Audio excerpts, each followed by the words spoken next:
the heroes. You are persistent, aren't you?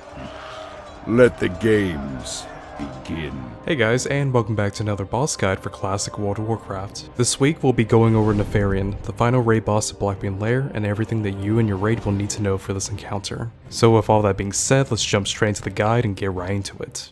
Right guys, so the first thing that we should go over is some consumables and items that you might want to have before the fight actually starts. So starting with defensive consumables like Greater Fire and Shadow Pots, keep in mind that these are not required for Nefarian, but instead only helpful for a couple of certain situations, and we'll make sure to talk about those later. The biggest thing that's going to affect your character in this fight are flasks and consumables related to your class and role. So during progression, make sure to bring enough for several hours of possible wipes. Nefarian can be a very long fight, and you'll need to be at your best for the entire duration of it. Next, make sure to pick up some holy water from the undead site of Strathholm, where Goblin Sapper charges for your engineer. These are great for phase 3, which involves a lot of AoE damage that's going to be needed. And the very last thing that we need to go over is to make sure that your Oni cloak is equipped before the fight starts. Almost everyone is going to need one of these to survive phase 2, so do not forget to equip it and check your guildmates as well.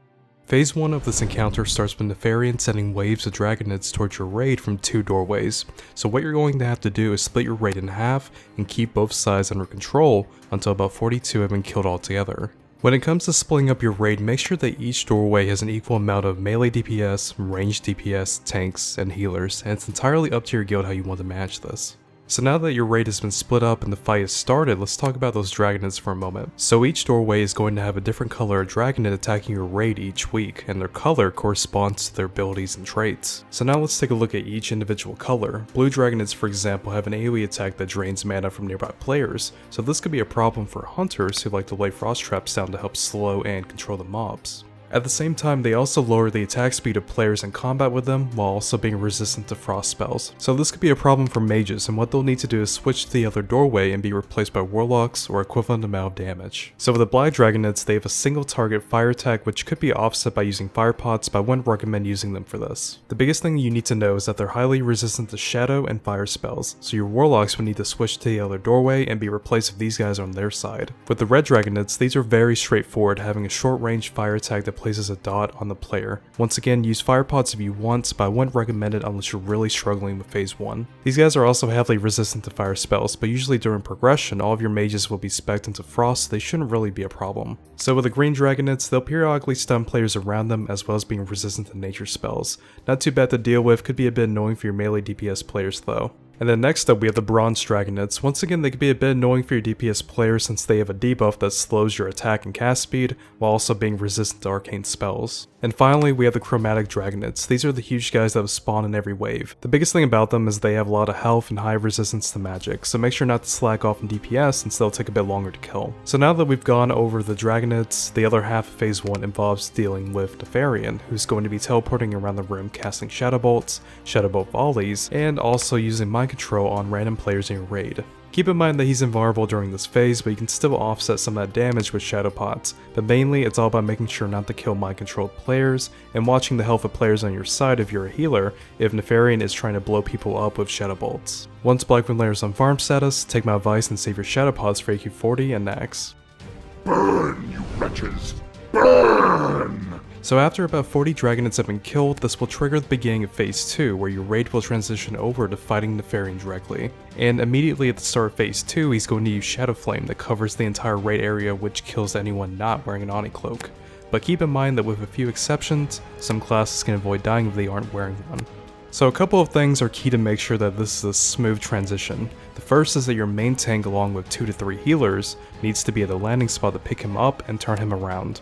And ideally, the main tank should bring Nefarian as far back as possible. And the reason why we do this is to make sure that the raid isn't being hit by Shadow Flame or Cleave. Nefarian will also use Veil of Shadow on the closest target to his hitbox, which reduces healing received by 75%. So because this is a cursed debuff, only mages and druids can get this off the main tank, so keep that in mind for phase 2 as well. Now while your main tank is setting up Nefarian during the beginning of phase 2, the rest of your raid should be cleaning up any remaining dragonids and moving to their assigned positions, which we'll start covering next.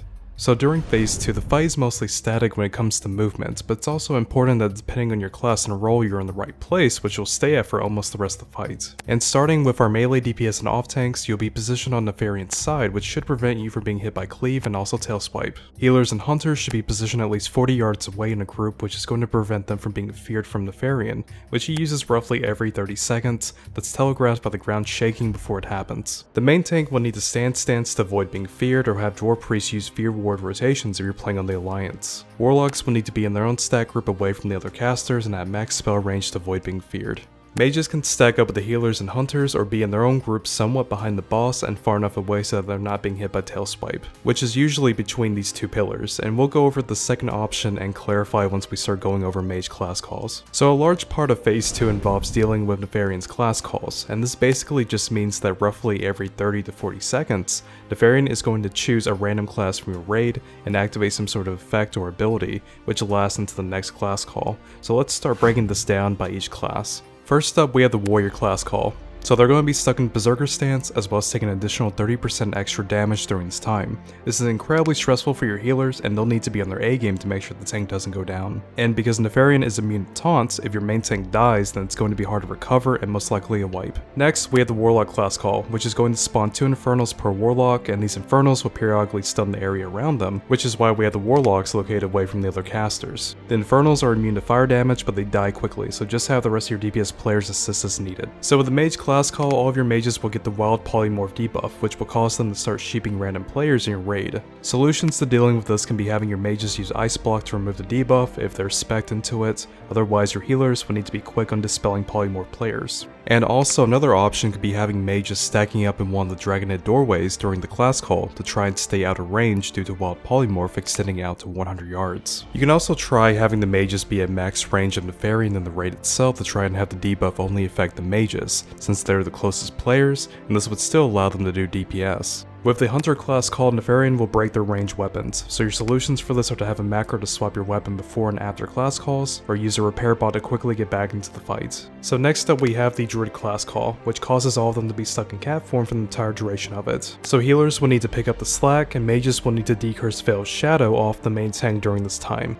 Priests have one of the most dangerous class calls in this entire encounter, which corrupts all of their direct healing spells, causing them to place dots on players, which will quickly kill them after a few stacks. The best way to deal with this is to stop using any direct healing spell, and the rest of your healers will just have to pick up the slack, though keep in mind that spells such as Renew and Power Word Shield can still be used. With the Paladin class call, Blessing and Protection will be placed on Nefarian, making him immune to all physical damage, so caster DPS will need to watch their threat. And while we're still on the topic of Paladins, it's a great time to remind you that with how long this fight is, I heavily recommend using spells like Judgment of Light and Wisdom, so that players in your raid will be able to get some of their health and mana back during parts of the fight. So with the Rogue class call, Nefarian will teleport all the rogues and immobilize them in a place usually around the front of his head. The dangerous thing about this class call are your rogues being hit by Shadow Flame or Cleave, so the main tank will need to turn or move Nefarian to avoid this from happening. And lastly, keep in mind guys that Vanish may not be able to remove this effect from your character. And finally, we have the Shaman class call, which forces them to drop enemy totems with a variety of different effects. Having too many totems up at the same time can quickly get out of control, so make sure to have all your DPS focus on these before getting back on Nefarian. Rise, my minions! Serve your master once more!